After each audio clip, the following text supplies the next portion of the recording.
എല്ലാ കൂട്ടുകാർക്കും നമ്മുടെ പുതിയ വീഡിയോയിലേക്ക് സ്വാഗതം. ഇന്നത്തെ നമ്മുടെ വീഡിയോ വളരെ രുചികരമായിട്ടും എളുപ്പത്തിലും തയ്യാറാക്കി എടുക്കാൻ പറ്റിയ എഗ് ബിരിയാണിയാണ്. ഇനിയിപ്പോൾ സ്കൂൾ തുറക്കാറായിട്ടുണ്ട്. ചോറ്റുപാത്രത്തിൽ എന്ത് കൊടുത്തു വിടണം എന്ന് ചിന്തിച്ചിരിക്കുന്ന അമ്മമാർക്ക് ഇതുപോലൊരു രുചികരമായിട്ടുള്ള ബിരിയാണി നിങ്ങൾ എല്ലാവരും തയ്യാറാക്കി കൊടുക്കണേ. ഭക്ഷണമൊക്കെ കഴിക്കാനും സ്കൂളിൽ പോവാനും മടിയുള്ള കുട്ടികൾക്ക് ഇതുപോലൊന്ന് തയ്യാറാക്കി കൊടുക്കുവാണെങ്കിൽ അവർ ഒരുപാട് ഇഷ്ടത്തോടു കൂടി തന്നെ കഴിക്കുകയും സ്കൂളിൽ പോവാനായിട്ട് ഒരു തരി പോലും മടി കാണിക്കാതെയും ഇരിക്കും. ഇനിയിപ്പോൾ ബിരിയാണി എന്നൊക്കെ പറയുമ്പോൾ നിങ്ങൾ ഓർക്കും ഒരുപാട് ബുദ്ധിമുട്ടുകളൊക്കെ ഉണ്ടെന്ന്. ഇതൊരു സിമ്പിൾ ബിരിയാണിയാണ്. ആർക്കും എളുപ്പത്തിൽ തയ്യാറാക്കി എടുക്കാനും സാധിക്കും. ഇന്നത്തെ നമ്മുടെ ബിരിയാണി ഞാൻ തയ്യാറാക്കി എടുക്കുന്നത്, ഞാൻ കുറച്ച് പാത്രങ്ങൾ വാങ്ങിയിട്ടുണ്ടായിരുന്നു. ആ ഒരു പാത്രങ്ങളിൽ വെച്ച് പാചകം ചെയ്തപ്പോൾ എനിക്ക് നല്ലൊരു അഭിപ്രായവും കിട്ടി. അധികമൊന്നും എണ്ണ ഉപയോഗിക്കാതെ പാചകം ചെയ്തെടുക്കുന്ന കൂട്ടുകാർക്ക് ഈ ഒരു പാത്രങ്ങൾ വളരെ തന്നെ നല്ലതായിരിക്കും. അപ്പോൾ നോക്കാം എങ്ങനെയാണ് വളരെ എളുപ്പത്തിൽ രുചികരമായിട്ട് നല്ലൊരു എഗ് ബിരിയാണി തയ്യാറാക്കി എടുക്കുന്നതെന്ന് നമ്മുടെ വീഡിയോയിൽ കൂടെ നമുക്ക് കണ്ടു നോക്കാം. അപ്പോൾ ഇത് നമുക്ക് കുറച്ച് പാത്രങ്ങൾ പരിചയപ്പെടാം. ഇത് Agaro imperial granite non stick pan ആണ്.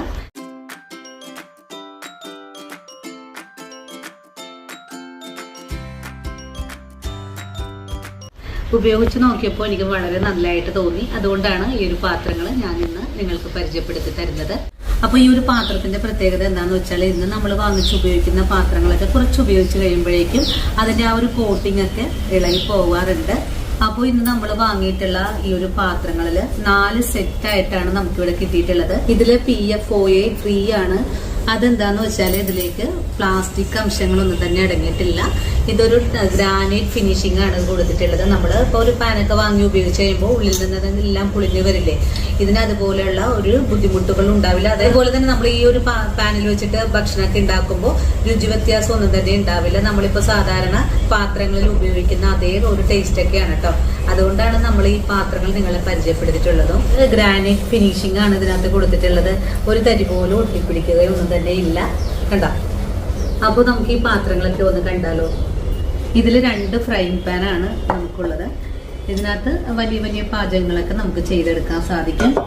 കാസറോളാണ്. നമുക്ക് ഭക്ഷണമൊക്കെ ഉണ്ടാക്കിയിട്ട് മൂടിയൊക്കെ വെക്കാനായിട്ട് വളരെ നല്ലതാണ് കേട്ടോ. എന്താ എനിക്ക് ഏറ്റവും ഇഷ്ടപ്പെട്ട ഒരു പാത്രം എന്ന് വെച്ചാൽ ഇതാണ് കേട്ടോ. പെട്ടെന്നൊക്കെ ഒരു 2 ഗ്ലാസ് ചായയൊക്കെ വെക്കാനായിട്ട് നമുക്ക് വളരെ സിമ്പിളായിട്ട് ഉണ്ടാക്കാനായിട്ട് ചെറിയ നമ്മുടെ കയ്യിലൊക്കെ ഒതുങ്ങി കിട്ടുന്ന രീതിയിലുള്ള ഒരു സോസ് പാൻ. പാചകം ചെയ്യാൻ പോകുന്നതും ഈ ഒരു പാനുകളിൽ വെച്ചിട്ടാണ് കേട്ടോ. അപ്പൊ നമുക്കിന്ന് ഒരു ബിരിയാണി ഉണ്ടാക്കാം. കൂടെ തന്നെ സൈഡായിട്ട് നമുക്കിതിന് ഗ്രേവി ഉണ്ടാക്കാം. അപ്പൊ എല്ലാം കൊണ്ടും വളരെ ഗുണകരമാണ് ഈ ഒരു പാനെല്ലാം. അപ്പൊ എല്ലാവർക്കും ഒരുപോലെ തന്നെ ഇഷ്ടപ്പെടും. എനിക്ക് ഇഷ്ടപ്പെട്ടാലും നിങ്ങൾക്ക് എല്ലാവർക്കും ഇഷ്ടപ്പെടും അതുപോലെ.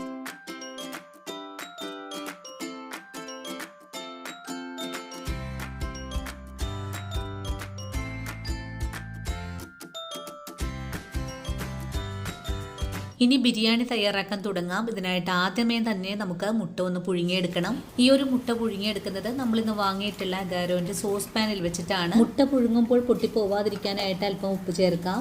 അതിനുശേഷം മുട്ട തിളച്ച് വരുമ്പോഴേക്കും നമുക്ക് ചെറിയ തീയിൽ വെച്ച ഒരു 5 മിനിറ്റ് നേരം വേവിച്ചെടുക്കാം. മുട്ട വെന്ത് വരുന്ന സമയം കൊണ്ട് നമുക്കിതിലേക്ക് ആവശ്യമായ സവാള ഒന്ന് ഫ്രൈ ചെയ്തെടുക്കാം. ഈ ഒരു ഫ്രൈ ചെയ്തെടുക്കുന്നതിനായിട്ട് നമ്മൾ വാങ്ങിയിട്ടുള്ള ഫ്രൈ പാനാണ് എടുത്തിട്ടുള്ളത്. ഇനി ഇതിലേക്ക് കുറച്ച് ഓയിൽ ഒഴിച്ചു കൊടുക്കാം. ഓയിൽ ചൂടായി വരുമ്പോൾ നമ്മൾ കട്ട് ചെയ്ത് വെച്ചിരിക്കുന്ന സവാളയാണ് ചേർക്കുന്നത്. നമ്മളിന്ന് ഒരു 6 മുട്ടയാണ് പുഴുങ്ങിയെടുത്തിട്ടുള്ളത്. ഇതിനായിട്ടൊരു 4 സവാളയാണ് ഞാൻ കട്ട് ചെയ്തെടുത്തിട്ടുള്ളതും. ഇതിൽ നിന്നും ഒരു 1.5 സവാള ഞാനിപ്പോൾ ഫ്രൈ ചെയ്യാൻ ഇട്ട് കൊടുത്തിട്ടുണ്ട്. സവാള നല്ല ക്രിസ്പി ആയിട്ട് വരുന്ന സമയത്ത് നമുക്കിതിലേക്ക് കുറച്ച് കാഷ്യൂസും റൈസിൻസും ചേർത്ത് നല്ലതുപോലെ ഫ്രൈ ചെയ്ത് മാറ്റാം. ഫ്രൈ ചെയ്ത കാര്യങ്ങൾ നല്ലതുപോലെ ഒന്ന് മുരിഞ്ഞു തുടങ്ങിയിട്ടുണ്ട്. ഇനി ഇതിലേക്ക് നല്ലൊരു മണമൊക്കെ കിട്ടുന്നതിനായിട്ട് കുറച്ച് കറിവേപ്പിലയും കൂടി ചേർത്തിട്ട് ഒന്നുകൂടെ മുരിയിച്ച് നമുക്ക് എണ്ണയിൽ നിന്നും കോരി മാറ്റാം. നമ്മുടെ ഈ ഒരു പാനിൽ വെച്ച് ചെയ്തെടുക്കുന്നത് കൊണ്ട് ഒരു തരി പോലെ എണ്ണയൊന്നും കുടിക്കുന്നില്ല കേട്ടോ. വളരെ എളുപ്പത്തിലാണ് കുറഞ്ഞ എണ്ണയിൽ നമുക്ക് ഫ്രൈ ചെയ്തെടുക്കാൻ സാധിച്ചിട്ടുള്ളതും. ഇപ്പോൾ ഇത്ര എണ്ണ തന്നെ ബാക്കി വന്നിട്ടുണ്ട്. നമുക്ക് അധികം എണ്ണ ഒന്നും ആവശ്യമായിട്ട് വന്നിട്ടില്ല. വീണ്ടും ഞാൻ ഇതുപോലെ തന്നെ ഒരു ഫ്രൈയിങ് പാൻ അടുപ്പിലേക്ക് വെച്ച് കൊടുത്തിട്ടുണ്ട്. ഈ ഒരു പാൻ ഒരു 2 കിലോ അളവിലുള്ള ചിക്കനൊക്കെ തയ്യാറാക്കാൻ പറ്റുന്ന ഒരു ഭാഗത്തിലാണ്. കൂടാതെ ഈ പാനിലേക്ക് നമ്മൾ നേരത്തെ ഫ്രൈ ചെയ്ത് മാറ്റിയ കുറച്ച് ഓയിൽ കൂടെ ഒഴിച്ചു കൊടുക്കാം. ഇപ്പോൾ എണ്ണ ചൂടായി തുടങ്ങിയിട്ടുണ്ട്. ഇനി ഇതിലേക്ക് ഒരു ബേ ലീഫ് ഒന്ന് കീറിയതിന് ശേഷം ചേർക്കാം. ഇതിന്റെ കൂടെ തന്നെ ഒരു 3 കറിയാമ്പൂവും 2 ചെറിയ കഷ്ണം കറുവപ്പട്ടയും ഒരു നുള്ളും പെരിഞ്ചീരകവും ചേർത്തിട്ടുണ്ട്. ഇതൊക്കെ നന്നായിട്ട് മൂത്ത് കഴിഞ്ഞാൽ പിന്നെ നമുക്ക് ഇതിലേക്ക് നേരത്തെ കാണിച്ച ഇഞ്ചി, പച്ചമുളക്, വെളുത്തുള്ളി ചതച്ചിട്ടാണ് ചേർക്കുന്നത്. ഇതിൽ നിന്നും 1 ടീസ്പൂൺ അളവിൽ ഞാനൊന്ന് മാറ്റിയും കൂടി വെച്ചിട്ടുണ്ട്. ഇഞ്ചി, പച്ചമുളക്, വെളുത്തുള്ളി നല്ലതുപോലെ മുരിഞ്ഞു കഴിഞ്ഞാൽ പിന്നെ നമ്മൾ നേരത്തെ കട്ട് ചെയ്ത് വെച്ചിട്ടുള്ള സവാളയാണ് ചേർക്കുന്നത്. സവാള നല്ലതുപോലെ ഇളക്കി യോജിപ്പിച്ച യോജിപ്പിച്ചതിന് ശേഷം നമുക്കിതിലേക്ക് 2 ടീസ്പൂൺ അളവിൽ നെയ്യ് കൂടെ ചേർക്കാം. നമ്മൾ ഇന്ന് എടുത്തിട്ടുള്ള പാനിൽ അധികം ഒന്നും ഓയിലിൻ്റെ ഒന്നും ആവശ്യമില്ല. പിന്നെ സവാളയൊക്കെ ഒന്ന് സോഫ്റ്റ് ആയിട്ട് വെന്ത് കിട്ടുന്നതിനായിട്ട് നമുക്കൊന്ന് മൂടിയും കൂടെ വെച്ച് കൊടുക്കാം. ഈ ഒരു സമയത്ത് ഫ്ലെയിം സിമ്മിലേക്ക് വെച്ചതിന് ശേഷമായിരിക്കണം മൂടി വെച്ച് കൊടുക്കേണ്ടതും. 2 മിനിറ്റ് നേരം മൂടി വെച്ച സവാള നമുക്കൊന്ന് തുറന്ന് നോക്കാം. ഇപ്പോൾ സവാള നല്ല സോഫ്റ്റ് ആയിട്ട് തന്നെയാണ് വാടി വന്നിട്ടുള്ളത്. ഈ ഒരു സമയത്ത് നമ്മുടെ ഗ്രേവിയിലേക്ക് ചേർക്കാനായിട്ട് 2 തക്കാളി ഞാനിവിടെ എടുത്തു വെച്ചിട്ടുണ്ട്. ഇതൊരു മിക്സിയുടെ ജാറിലിട്ട് നല്ല പോലെ ഒന്ന് അരച്ചതിന് ശേഷം വഴറ്റുന്ന സവാളയിലേക്കാണ് ചേർത്ത് കൊടുക്കേണ്ടത്. തക്കാളി ചേർത്ത് കഴിഞ്ഞാൽ വീണ്ടും നല്ല പോലെ ഫ്ലെയിം കൂട്ടി വെച്ചൊന്ന് ഇളക്കി കൊടുക്കാം. നല്ലവണ്ണം ഇളക്കി കഴിഞ്ഞാൽ ഫ്ലെയിം സിമ്മിലേക്ക് മാറ്റിയതിന് ശേഷം മൂടി വെച്ച് തന്നെ വേണം വേവിച്ചെടുക്കാനായിട്ട്. ഒന്നുകൂടി മൂടി വെച്ച് കൊടുക്കുകയാണ്. 1 മിനിറ്റിന് ശേഷം മൂടി തുറന്നിട്ട് വീണ്ടും നല്ല പോലെ ഇളക്കി യോജിപ്പിച്ചതിന് ശേഷം നമുക്കിതിലേക്ക് മസാലകൾ ചേർക്കാം. 6 മുട്ടയ്ക്ക് ഞാനിവിടെ എടുത്തിട്ടുള്ളത് 2 സ്പൂൺ അളവിൽ ബിരിയാണി മസാലപ്പൊടിയും 1 നുള്ളും മഞ്ഞൾപ്പൊടിയുമാണ്. ഇതിൻ്റെ കൂടെ തന്നെ 1/2 ടീസ്പൂൺ അളവിൽ ഗരം മസാലപ്പൊടി കൂടെ ചേർത്തിട്ടുണ്ട്. ഇത്രയും പൊടികൾ ചേർത്തിട്ട് വീണ്ടും നല്ലവണ്ണം തന്നെ ഇളക്കി ഒന്ന് യോജിപ്പിച്ച് കൊടുക്കാം. മസാലയൊക്കെ നല്ല പോലെ മൂത്ത് കഴിഞ്ഞിട്ടുണ്ട്. ഇനി ഇതിലേക്ക് 1/2 കപ്പ് പാൽ കൂടെ ഒഴിച്ചു കൊടുക്കാം. ഞാനിവിടെ പാക്കറ്റ് പാലാണ് ചേർത്തിട്ടുള്ളത്. ഇനി പാലും കൂടി ചേർത്ത് വീണ്ടും നല്ല പോലെ തന്നെ ഒന്ന് മിക്സ് ചെയ്തെടുക്കാം. ഞാനിതിലേക്ക് ചേർത്തിട്ടുള്ള പാലിന് പകരമായിട്ട് നിങ്ങൾക്ക് തൈരും ചേർക്കാവുന്നതാണ്. തൈര് ചേർക്കുമ്പോൾ പുളിപ്പില്ലാത്ത വേണം ചേർക്കാനായിട്ട്. അങ്ങനെ 1 മിനിറ്റ് നേരം മൂടി വെച്ച മസാലയിലേക്ക് നമ്മൾ പുഴുങ്ങിയ മുട്ടയും കൂടി ചേർത്ത് ഗ്രേവിയും മുട്ടയുമായിട്ട് ഒന്ന് കൂട്ടി യോജിപ്പിച്ച് ഇളക്കി കൊടുക്കുന്നുണ്ട്. അതിനുശേഷം ഫ്രൈ ചെയ്ത് മാറ്റിയിട്ടുള്ള സവാളയും കാഷ്യൂസും റൈസിൻസും കറിവേപ്പിലയും കൂടിയാണ് ചേർത്തിട്ടുള്ളത്. ഇതുകൂടി ചേർത്ത് കഴിഞ്ഞാൽ നമ്മുടെ ബിരിയാണി ഗ്രേവി ഇവിടെ റെഡിയാണ്. ഇനി കുറച്ച് മല്ലിയില പുതിനയില ചേർത്ത് ഒന്നുകൂടി ഇളക്കി യോജിപ്പിച്ച് കഴിഞ്ഞാൽ വളരെ സ്വാദിഷ്ടമായിട്ടുള്ള മുട്ട മസാല ഇവിടെ റെഡിയാണ്. ഇനി നമുക്ക് ഈ മസാല ഒന്ന് അടുപ്പിൽ നിന്ന് മാറ്റിയതിന് ശേഷം റൈസ് വേവിച്ചെടുക്കാം. ഞാനിവിടെ 6 മുട്ടയ്ക്ക് 3 കപ്പ് അരിയാണ് എടുത്തിട്ടുള്ളത്. ഈ ഒരു അരി 700 ഗ്രാം അളവുണ്ട്. അരി വേവിച്ചെടുക്കുന്നതിനായിട്ട് നമ്മൾ വാങ്ങിയിട്ടുള്ള കാസറോളാണ് എടുത്തിട്ടുള്ളത്. നല്ല കട്ടിയൊക്കെ ഉള്ളത് കാരണം ഒരു തരിപ്പോലും അടിയിൽ പിടിക്കാതെ തന്നെ നമുക്ക് ചെയ്തെടുക്കാൻ സാധിക്കുന്നതാണ്. ഇനിയിപ്പോൾ പാത്രം ചൂടായി വന്നു കഴിഞ്ഞാൽ നമുക്കിതിലേക്ക് കുറച്ച് ഓയിൽ ഒഴിച്ചു കൊടുക്കാം. കൂടെ തന്നെ നമുക്കിതിലേക്ക് കുറച്ച് മസാലകൾ കൂടെ ചേർക്കാം. 5 ഗ്രാമ്പൂവും 5 ഏലക്കയും 3 കഷ്ണം കറുവപ്പട്ടയും 1 നുള്ളു പെരിഞ്ചീരകവും 1 നുള്ളു സജീരകവും ഇതെല്ലാം ഒന്ന് മുരിഞ്ഞു കഴിഞ്ഞാൽ നമ്മൾ നേരത്തെ ചതച്ച് വെച്ചിട്ടുള്ള ഇഞ്ചി വെളുത്തുള്ളി പച്ചമുളക് ചേർക്കാം. കൂടെ തന്നെ ഒരു പിടി സവാളയും കൂടി ചേർത്ത് നല്ലതുപോലെ ഒന്ന് ഇളക്കി മുരിയിച്ചെടുക്കാം. അതിനുശേഷം 1 കപ്പിന് 2 കപ്പ് എന്ന അളവിൽ വെള്ളവും കൂടെ ഒഴിച്ചു കൊടുക്കാം.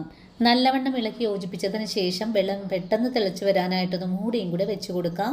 പെട്ടെന്ന് തന്നെ വെള്ളം ഒന്ന് തിളച്ച് തുടങ്ങിയിട്ടുണ്ട്. ഇനി നമുക്ക് മൂടി തുറന്നു വെക്കാം.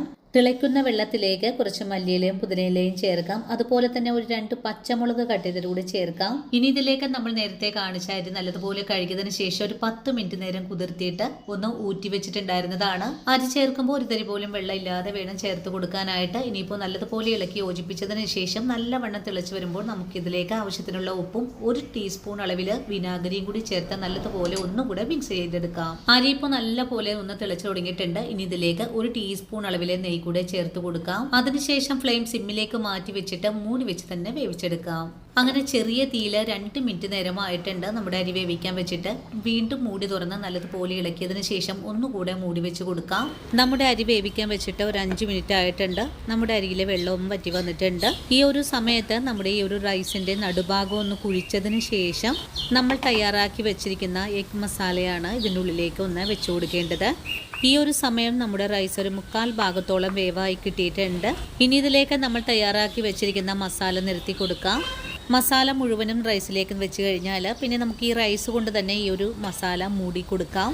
മസാല പുറത്ത് കാണാത്ത വിധത്തിൽ ഞാനിപ്പോൾ മൂടി വെച്ചിട്ടുണ്ട്. അതിനുശേഷം സവാള ഫ്രൈ ചെയ്തപ്പോൾ ഉണ്ടായ ബാക്കി ഓയിലും 1/2 കപ്പ് പശുവിൻ പാൽ കൂടെ ചേർത്ത് കൊടുക്കാം. നിങ്ങളുടെ കയ്യിൽ എസൻസ് ഒക്കെ ഉള്ളതാണെങ്കിൽ ഈ ഒരു പാലിൽ ചേർത്ത് കൊടുക്കാവുന്നതാണ്. ഇനി ഇതിലേക്ക് റൈസിൻസും കാഷ്യൂസും സവാള ഫ്രൈ ചെയ്തതും കൂടി ചേർത്ത് ഇതിൻ്റെ മേലായിട്ട് കുറച്ച് മല്ലിയിലയും കൂടെ നിരത്തി കഴിഞ്ഞാൽ നമ്മുടെ ബിരിയാണി ഇവിടെ ഗാർണിഷൊക്കെ ചെയ്ത് കഴിഞ്ഞിട്ടുണ്ട്. ഇനി ഒരു 10 മിനിറ്റ് നേരം നമുക്കിതുപോലെ തന്നെ വെച്ചിട്ട് ഒന്ന് ദം ചെയ്ത് കൂടെ എടുക്കാം. 10 മിനിറ്റിന് ശേഷം ദം ചെയ്തെടുത്ത ബിരിയാണി മൂടി ഒന്ന് തുറന്ന് നോക്കാം. ഇപ്പോൾ നിങ്ങൾക്ക് കാണാലോ എത്ര പെർഫെക്റ്റ് ആയിട്ടാണ് നമ്മൾ ഈ ബിരിയാണി തയ്യാറാക്കി എടുത്തിട്ടുള്ളത്. അധികമൊന്നും സമയം കളയാതെ വളരെ സ്വാദിഷ്ടമായിട്ട് ഏവർക്കും തയ്യാറാക്കാൻ പറ്റുന്ന നല്ലൊരു പാചക രീതിയാണ് ഈ ഒരു എഗ് ബിരിയാണി. നല്ല ടേസ്റ്റ് ആയിട്ട് നമ്മുടെ കുഞ്ഞുങ്ങൾക്ക് വളരെ എളുപ്പത്തിൽ ഉണ്ടാക്കിയെടുക്കാൻ പറ്റുന്ന ഈ ഒരു ബിരിയാണി എല്ലാവരും തയ്യാറാക്കി നോക്കണം. അതുപോലെ തന്നെ നമ്മൾ ഇന്ന് വാങ്ങിയിട്ടുള്ള ഈ ഒരു പാത്രം വളരെ തന്നെ നല്ലതാണ്. ഇത്രയും കാര്യങ്ങൾ ചെയ്തിട്ടും അധികമൊന്നും ഓയിൽ എനിക്ക് ആയില്ല. അതുപോലെ ഒരു തരി പോലും ഒട്ടി പിടിച്ചിട്ടുമില്ല. ഞാൻ അധികം ഒന്നും നോൺ സ്റ്റിക്ക് പാനൊന്നും ഉപയോഗിക്കാത്ത ആളാണ്. എങ്കിൽ തന്നെ നല്ലൊരു പാത്രം ആയതുകൊണ്ടാണ് ഞാൻ നിങ്ങൾക്ക് വേണ്ടിയിട്ട് ഇതൊന്ന് പരിചയപ്പെടുത്തുന്നതും. ഈ ഒരു പാത്രങ്ങൾ വാങ്ങാൻ നിങ്ങൾക്ക് താല്പര്യമാണെങ്കിൽ നമ്മുടെ ചാനലിൻ്റെ താഴെ ഞാൻ ലിങ്ക് കൊടുത്തേക്കാം. ആ ലിങ്കിൽ കൂടെ കയറിയിട്ട് നിങ്ങൾക്ക് വാങ്ങാവുന്നതാണ്. അപ്പോൾ ഇന്നത്തെ നമ്മുടെ വീഡിയോ ഇത്രയേ ഉള്ളൂ. ഇനി നല്ലൊരു വീഡിയോ ആയിട്ട് നാളെ കാണാം. അതുവരെയും ഒത്തിരി സ്നേഹത്തോടെ വീണ്ടും കാണാം.